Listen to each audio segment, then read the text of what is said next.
ready? It's the Roundtable with me, Robert Bannon. Welcome to the Roundtable, everybody. My name is Robert Bannon. You're listening to us on the Broadway Podcast Network or over here on Broadway World and social media. Wherever you are, you can be in an alley in a garbage can like a stray cat. I have a feeling we're going to be talking about a lot of cat. I was going to come on here and sing Memory, but I got scared because our next guest has watched a lot of cat videos. He's spoken to a lot of people who have been cats. He is now a cat connoisseur with a podcast that people love right here on BPN. And he's not a theater person. Now he's a theater person, but he's like a tech, like he's smart. Like now that I have Mike's number, if my internet went out, I would call him. But he also has a podcast about cats. And we disagree on his podcast. And that's not a spoiler. I'm not going to tell you why. But he grilled me about my thoughts about cats. And now I'm going to grill him about his podcast life. Mike Abrams, the wrong cat died. He's here and he's telling us all about it. Mike, welcome to the show. Thank you, Robert. What an intro. I'm excited to be here. I'm excited that you're here.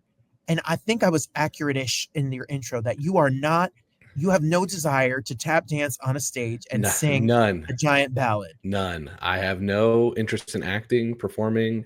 I did some writing, I guess. That's probably the closest I got to anything for fun. But no, I've never tried to be a performer or wanted to be a performer. Where did you grow up? Indiana. I think if this video's on, I'm wearing my Indiana everything. I pretty much always have something Indiana on. Grew up on the north side of Indianapolis and grew up in a family where I did have a mom as a music teacher. So I did grow up in a musical household, but we grew up going to sporting events. I started playing hockey when I was 3 years old. We're a sports family through and through. And so we would do the national tours that came through. We would see 4 or 5 shows a year that Indiana gets. And that's about it. So like we said, everybody, no performing history. He's not, I tried to be an actor and now I'm going to pivot, or I've been an actor and I'm going to pivot, or no performing history. But like you said, seeing theater, being a part of theater, but then you start working. Where was your first jobs? What do you consider what is your job? Yeah. So, I mean, I grew up, I went to Indiana University, studied marketing, got my MBA from Indiana University, have been in the business world basically since I graduated, and have always been working in advertising, marketing, and all these different kind of spaces and consulting. I currently work for Google full-time in retail marketing. I moved to New York for the job for Google in 2016, and that's kind of where this theater-ish journey took off because they put me in temporary housing in the theater district. And so I was, 5 feet away from all of the different shows, and kind of growing up, I loved, grew up going to sporting events. I loved live. And so I was like, wow, I've got the pinnacle, the best of the best doing their thing. And especially with musicals, like singing, dancing, things I can't even comprehend. I was like, I want to see some of them. So I moved during the peak of Hamilton. I moved during what ended up being the revival of Cats. I moved during a lot of these other things. And so I started going. I would get invited. I'd go, and it was just like it was something to do after work. It's fun to go to a Tuesday evening show in New York when you have that ability to go see, again, the elite performers doing what they're best at the highest level, just in your backyard for and playing lotteries and getting comp tickets and all kinds of other stuff. So I ended up going to some of them. And one of them was Cats. And I knew nothing about it, didn't know it was being revived, didn't know how long it ran, had never seen it before. I guess the times it came to Indiana, my mom took my sister and not me. And it wasn't until Memory where I was like, oh, I know that song. I knew nothing about what I was walking into. But I had an experience, and I kind of made some jokes about it, wrote about it, and then did not think about that show again until 2019 when the trailer for the movie came out. Which is fascinating to me. This whole journey is fascinating. My sister-in-law does marketing for Facebook, retail marketing for Facebook. Mm-hmm. And y'all have a hard job. Like you work a lot on the computer, and I'm always proud when I see the Oculus glasses or the Ray-Bans that Facebook made, because I know that she had to go through 8,000 million emails to get that approved at some sunglass hut somewhere in Oklahoma. And the work that you all do is hard. Like it's hard work, and you need to decompress. People decompress with Netflix, they decompress with a football game, or people decompress with theater. So I can see you not being from New York, moving here, living in temporary housing, and saying, hey, on a Tuesday night at 7 o'clock, let me grab dinner and I'll go see a show. But I'm sure when you went in to see Cats, you never thought that 10 years later, you would be talking about it. Not at all. I mean, and I now will research before I go in, but I used to not look up anything before I'd go into shows. And that got me into trouble because I would get tickets to a show because somebody was Tony nominated, and then I'd win a lottery or I'd win something. And it's like you go the next night. And I still this day remember the one, Fun Home. Excellent show, extremely well. Misleading title. If you don't know, it's not fun. And so I went in not knowing anything and then walked out being like, wow, that's, so that happened a lot to me early on with me coming in, and Cats was kind of that way. And yeah, I would have never expected that. I enjoyed going. I always liked going. And it was a kind of a weird way that I ended up here. Yeah, it's been almost, it's 9 years later from that showing. So when you saw Cats, what was the impression that the show left on you? And why have you decided to do a podcast pretty much solely based on Cats? So there's two parts to the story. The first part is that at the time I was blogging is probably the wrong term. I was newslettering home because I kind of moved abruptly, and I'm a born and bred Hoosier. Like, people didn't believe me when I said it. Like, felt like an April Fool's joke when I said I was moving to New York, because everyone just assumed I'd would stay in Indiana my whole life. And so when I got here, being the Midwesterner, had never ridden the subway, like very much was just not used to the big city, which, was fine. It was an easy transition, but it was a different transition. I'm a very observant person, and I liked humor writing. So I was writing to, I think I got about 400 or 500 email addresses. I basically put out on social media, if I wrote this thing, who would want to read? And I had so many people email me being like, add me to the list. It was like my parents' friends and people I worked with and people I grew up with. And so I was writing about my experiences in New York, the different things you see, the things you wouldn't believe seeing. But if you live here, if you ride the subway and you get in at Times Square every day, you see some stuff. And so I was writing kind of the humor back. And after I saw Cats, that night, I basically was like, forget all the fun work stuff, all the other things. I'm only writing about Cats. And so I wrote a story that was just like, how did they come up with the idea? Like, I want to know who was in the room. And like, basically the answer was drugs, but I didn't want to like say that. And so I was like, how did this happen? And I walked out mesmerized by the production, because the talent in 2016, that cast was incredible. Like, that is an incredible group of people who were extremely talented. You watch them, they get no breaks. They dance the whole time. I was in really great seats. So I was like blown away by like how catchy the music was. But at the same time, from a humor vehicle, the names are absurd. The plot line doesn't make sense. There's a lot of stuff that's very open for interpretation. And if you dig deeper, it gets really dark. And so I kind of was like, how did this work? And I kind of leaned on, I saw Leona Lewis, and I was like, I just saw the X Factor on drugs, is what it felt like. And having her being the X Factor, that was my angle. I wrote this whole thing. And then again, I never thought about this show again until 2019, the trailer for the movie came out. And I had been doing some work with Alan Seals, who's the co-founder of the Broadway Podcast Network. And I'd been doing some work with him at Google, not at all with the podcast space, just at Google. And we became friends through doing that stuff together. And the trailer for the movie came out, and it was bizarre. If you remember that trailer broke the internet for the day, because it came out the same day as the Top Gun trailer. I remember that very vividly. And it was just like distorted images, and it was just very weird. And I think my phone that morning, I probably had at least 25 texts of random people who, just because of that one thing I wrote, what was it, 3 or 4 years before, associated Cats with me, because they're like, they'd never seen it either. And they're like, did you see the trailer? And being so naive, I was like, well, yeah, the Top Gun trailer looks awesome. And not even thinking about Cats. And so I saw so much about it. I finally watched the trailer, and I just threw up a meme that says, Grizabella is the wrong cat to die. The movie's going to set the record straight. Welcome to my TED Talk. And it's me standing on stage at a work event, speaking at a work event. And that was my meme. I threw it up on social media. I can tell you how little I knew and how fast I did it. I don't think I misspelled Andrew Lloyd Webber's name in the post.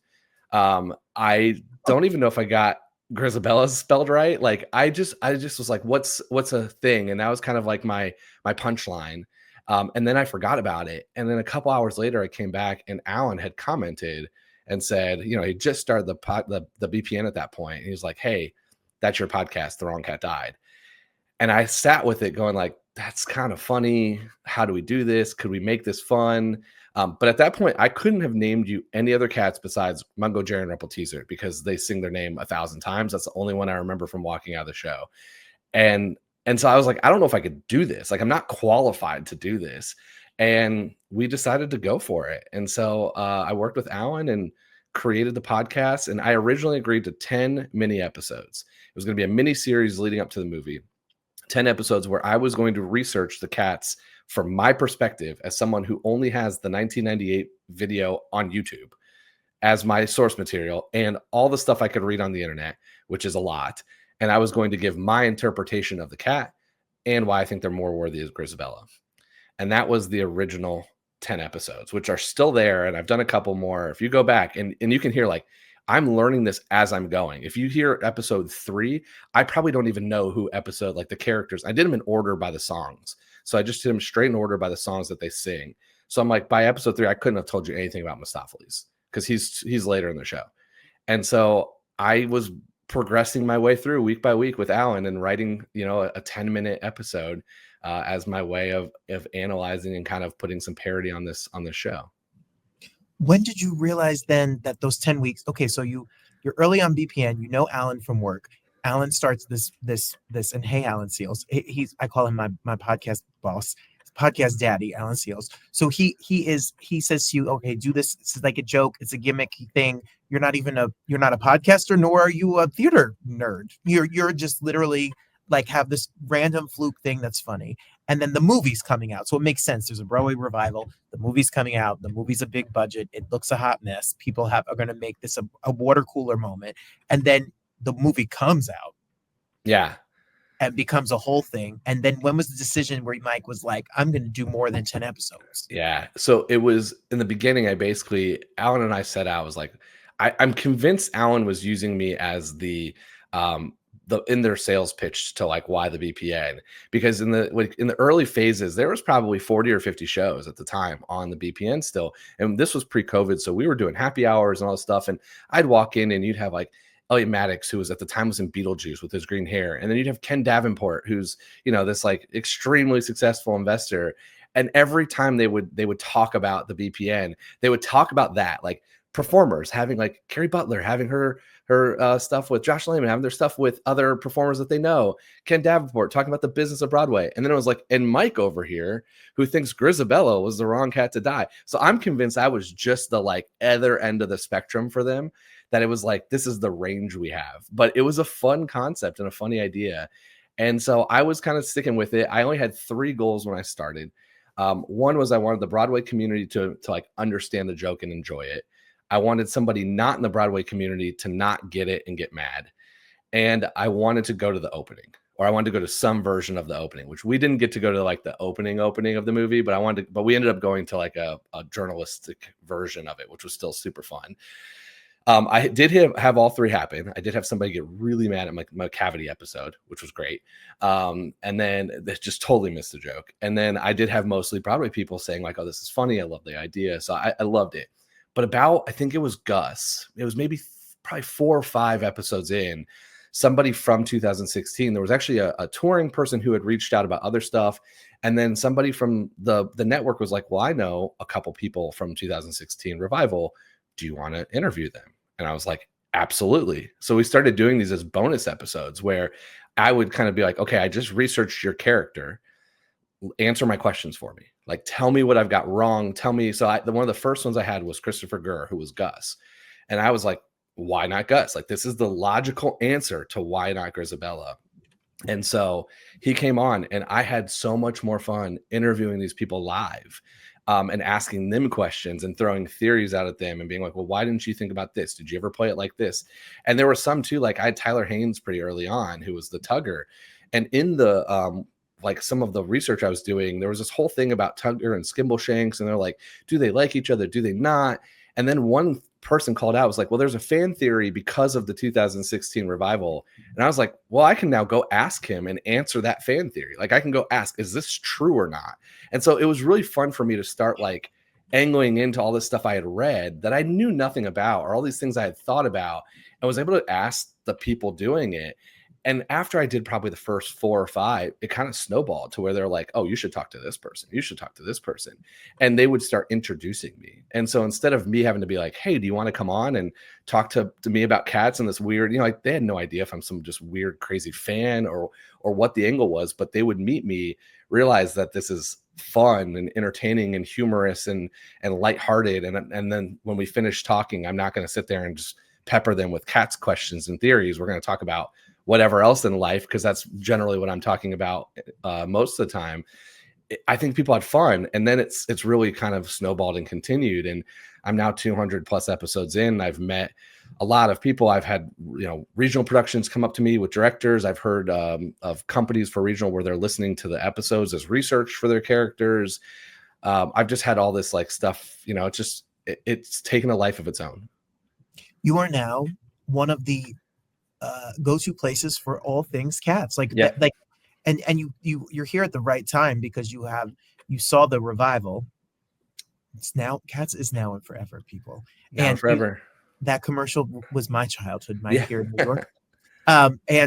So you had that, you had the revival, you have the movie, then you had the Jellicle Ball, and wherever the Jellicle Ball may be going now. Where it's going, TBD. They just created their social media and they're pushing it. So the rumors are on these streets about more cats, on Broadway. So now that, Mike, that you have all of this, has there been moments where you've interviewed people that have come on your show that you were like in awe of, shocked that these people would come and talk to you about cats? There's definitely a lot. Some have been like just random fans who just have also been huge, like DJ John Michael, who's the Peloton DJ. He's been one, we've stayed in touch, where I was like, how does he commented on everything, liked everything. He was like he just grew up loving cats. And so there's those, but then there's also the performers. And now, especially as I've gotten more involved in the Broadway space and has gone to more shows since I've moved here, a lot of times I'm shocked that this, like, oh yeah, this person was in Cats and they are now doing this show. And it's really fun to cross promote the two of like, let's actually cast the cats into your X show that's out. And so I've had a blast with it. I think what's also funny though is that my knowledge of Broadway is so specific to basically 2016 forward. And so I'll have people that will have these like legends from Broadway or from, cats in the early Broadway days. And they'll say the name. I'll be like, I have no idea who you're talking about. Like, I know my Cats knowledge is the plot and the story. And that's about it. Like, I learned a lot of other stuff, but my knowledge is purely about the character development, the arcs, the story. If you told me a dance routine number, I couldn't tell you about it. If you told me about the key it's in, couldn't tell you anything about it. I know just that. And so I've had some awkward moments where I've accidentally talked to somebody and be like, oh, you were in it in the 90s. I had no idea. Because it's like, it's just not, if you're not Betty Buckley or just, a couple of the like huge names where over the years I've picked up on it, couldn't tell you. Well, what I love is your approach to it. It's what made it fun doing an interview, because I think as an actor and as somebody who went to acting school and did a lot of musicals, like there's a kind of unspoken, not about Cats, but in theater in general, like there is you have to let go of the disbelief of the show and just enjoy it for what it is. But you and your analytical brain, and coming from technology and coming from marketing and you went and saw the show and like, I have to figure out what the hell I watched. And I want to know why is she dead? What happened to her? Should she have been? And you took an approach to it where you really sat down and figured, and that is hysterically fun and is so entertaining to hear you ask these guests their theories and what they think of the plot of this show.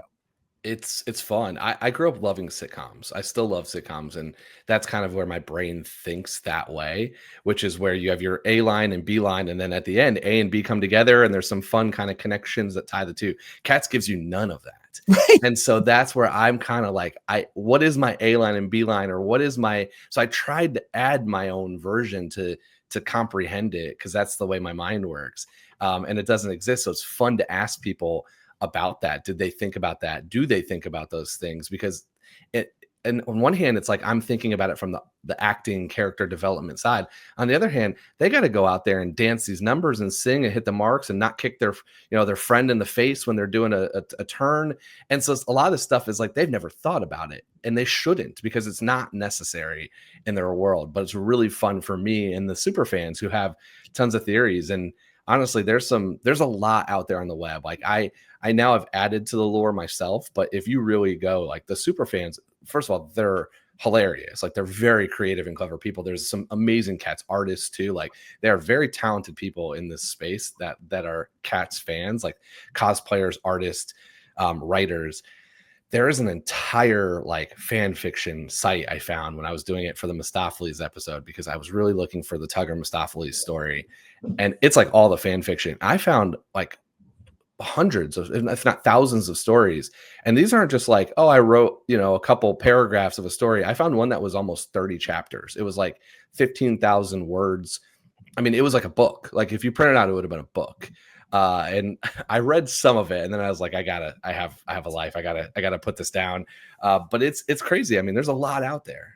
Well, Mike, if I was going to go to Broadway Con this year, I would want to dress up like I don't know if I have the body for the leotard right at this moment, but I think it is the perfect cosplay. I mean, you're going to be the Phantom of the Opera, or you're going to be a cat. Yeah. If you go to, we had three cats this year show up to our Broadway Con panel. Yeah. So we had three cosplayers who were, I mean, in great I mean, they looked like they should be ready to go on the show. And if you want to hear Mike's Broadway Con episodes, you could also hear us bootleg your Broadway Con episodes at your Broadway Con, because my cousin Adrian went with her husband John and recorded clips of your Broadway Con episodes and interviewed, and we stole all of your guests from your panel to then do my show in the hallway, because that's how gritty and unprofessional we are. I mean, this year was great. We had Bill Rausch, who's the director from Jellicle Ball, and then we had Silk, Sydney, and Dudney, who were three. It was the Mistopheles, the Tugger, and the Monkish Trap, and they're just unbelievable performers, really, really great people. And so it was so fun to have them back, because I did a ton of episodes during the run with Jellicle Ball, including, that was one that kind of blew my mind, Andre DeShields. I sat with him on his throne. Like, we were on the stage on his throne, and we did the whole video for it. So the video exists for that one. And that guy's mind works like nothing else. He's a fascinating human being. But I did a ton of episodes with them, and it was so cool to be kind of early on supporting them and helping them. And then, of course, they didn't need me. That show took off like nothing before. But that was a cool intersection too, of they kind of took the story and added some more storytelling to it by adding the ballroom components. So a lot of people that like don't get Cats, if you're the person that doesn't get Cats or didn't like it because you didn't follow it and understand it, which is a totally fair criticism. This is why the Cats haters, to me, I get it. I can totally understand why it's not for everybody. Should see that version if and hopefully when it comes back, because that version gives you Cats, but in a way that's a little bit easier to digest. And it was so well done. So I'm excited. I hope it's official. It seems like it's teasing its way into another Jellicle life. Me too. And I know you'll be working with them, and I'm sure there'll be lots more episodes of the podcast. And when you watch when you listen to the podcast, everybody, including an episode with me, with you, and my controversial opinions about Cats, like, do I think Grizabella should have died? I answer. And then who do I think should not? Who's my favorite cat? It's a controversial answer as well. Me and Mike do not always agree on my choices. There are some hot takes, but I love it. That's what I love about it. I love when I learn a new theory or a new take or something else, because you can add so much to the show and not change it. And that's what it makes it. I mean, I have an episode coming out in a couple weeks after where someone gave me a totally different view of what they view the whole like Jellicle means. And so there's just all these different times where it's like, ooh, I never thought about that at all that way. And that's fun to kind of have those different stories captured. And I feel like at this point, I'm become a historian where I'm just like, I'm getting different people from every production. I think I'm over 30 productions, different productions. And I try to always grab a new one every once in a while where I'm like, all right, I haven't talked to anybody from this obscure, like, international tour from the late 90s and try to find them so I can have their version added to the lore. That is what is insane to me. It's so crazy. I'm obsessed with the whole idea. So tell us. Firstly, everyone knows you got to go to Broadway Podcast Network. You can have the app. You can go to the website. You can listen to us on Spotify. You can watch us wherever you get your podcast. You make sure you find BPN and be a part of it.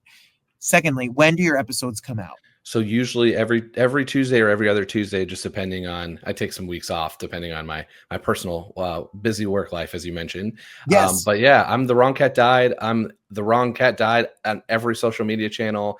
I post mostly on Instagram, but I definitely have all of them. And so yeah, you can check us out there. Follow. Come listen, come download. They're on every podcast platform. They're on the BPN's website. And then, as I always say for everyone else too, if you have people that were in cats, or you did it regionally, or you've got a thought or an angle, I'm always open to hearing different takes on this. It's what makes this very fun.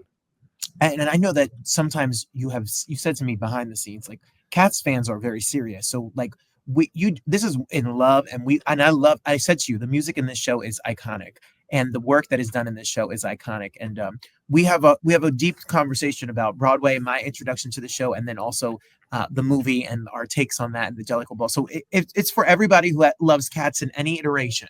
It's for all of it. It's for theater. It's for movies. It is for the new Cat. It's everything. Yeah, and my episodes, you get a wide range. You get some people that go really into their acting process. You get a lot of fun stories from times on tour. I've got a few cats couples where there is a husband and wife or husband and husband who met on tour. And it's really fun to see if their characters should have been people dating or not. Like, that's always a fun angle. So I've had families where daughter and dad did it. A wide range of different types of stories. So even though the story is always going to be centered around cats, you're going to get a different flavor, basically, depending on who you listen to. Do you have a cat? I don't. I travel too much for work to have any animals in New York City. Well, now we're upset. Now I gotta buy you a cat. I wouldn't know. I would have so much trouble. I would want to name them after all the cats. I wouldn't be able to pick just one. Right. So my hot take question, if you were to have a cat, what character from Cats would you name it after? What's funny is I probably would, I don't know, because I would change. I would probably change depending one, male, female. I got to decide. Okay. And then it would probably be Tugger. I think Tugger is kind of the most, I had a little bit of trouble with, when I started this podcast, I was like, oh, it'll be funny to make my name for my email address, the Rum Tum Tugger. And because of that, it goes to spam for everyone because it looks fake. So I had to finally change that, being like, I am more professional than the parody of this. I actually do run this, like, I can handle the emails back and forth, but it was kind of fun. The real answer though is I'd probably name him after an Indiana Pacers player, because that's the reality of my life. Is I would probably name a cat or a dog after an obscure basketball player, because that's what I watch most days. Like Reggie Miller. Reggie Miller is the famous one, but yeah, there's a lot of other very random ones that I just wanted you, Mike, to know that this little theater gay knew an Indiana Pacers. You know one, yeah. You're living in Detroit now. You got to know the Pacers. We have some history there. It's opening day here as well for the Tigers, and that's apparently a very big deal here. Just like opening day for the Pistons is a very big deal. And for me, opening day over at the Fisher Theater for the Book of Mormon tour was my version of all of this. So we all love the Book of Mormon. Great show. Great fun show. We had a lot of fun. Well, and I love that you're part of Broadway. Even though you'll be excited to watch a Pistons game and be a sports nista, I don't know, fan, but also that theater has crept. That's just shows you that there's a little bit of everything for everybody. We all need a little art, a little sports, a little everything. I think people should just be open to whatever makes people happy. If it makes you happy or makes somebody else happy, enjoy it, as long as it's not harming somebody else. And I think that's what's great. Like I'm not a baseball fan first as a sports person, not my favorite sport. I grew up playing hockey, which is so much more fast paced. Love basketball, but I love going to theater and I love going to watch to concerts. And I mean, you can enjoy multiple things, and that's fun, and let people have their fun. Absolutely. Well, we're going to be listening to your podcast, The Wrong Cat Died. Everyone, we're going to follow it. We're going to be watching it. You can check. We're scheduled. I think this interview is out the day that we're going to all be out. Me and Mike. I'm talking to Mike. Mike's talking to me. We're talking about cats. We're talking about our journey, our story, our shows, our work, what we do over here. And I'm just proud to share you my BPN brethren. We get to share this platform and hopefully spread some joy about art and theater out here for the people in these streets. I love it. So fun to always talk to other people on the BPN because we all have a connection there, but we all have very different thoughts and different stories and different types of shows. And it's really fun to kind of experience all the different versions of the BPN. Same. And I love your process and getting to see your show and how you edit your show and how you do your show and the questions you ask in your style versus other people's and mine. And it's such a fun, it's such a creative, fun community. And I love being a part of it. I love it. I wouldn't be here without them. I mean, that they made the original ask. They're the whole reason. I would have never done it without a network. And so I owe a lot. I always joke. A lot of times when I have a very fun but obscure thing, like when we did the Andre de Shields and we walked in and we were going on stage, Alan was there with me filming it. And I just looked at him, I was like, Alan, this is your fault. I was like, we're here. This is your fault that we're here because without your reply, we wouldn't be here 5 years later with this ridiculous and insane opportunity to interview him. It was meant to be. It was. It's meant to be. Was. Well, everybody, check out the podcast and always support BPN. You know, you can just download it and listen to a new podcast literally every day. There's so much content on here. And I'm excited for people to check out this episode and our episode on your podcast. And my show is your show anytime. Awesome. It was so fun. When Cats comes back, I'm going to see it with you. We're coming. Tickets on me. Come into town. We're going. All right, deal. That's a promise. Thank you so much for being here. Thanks for having me.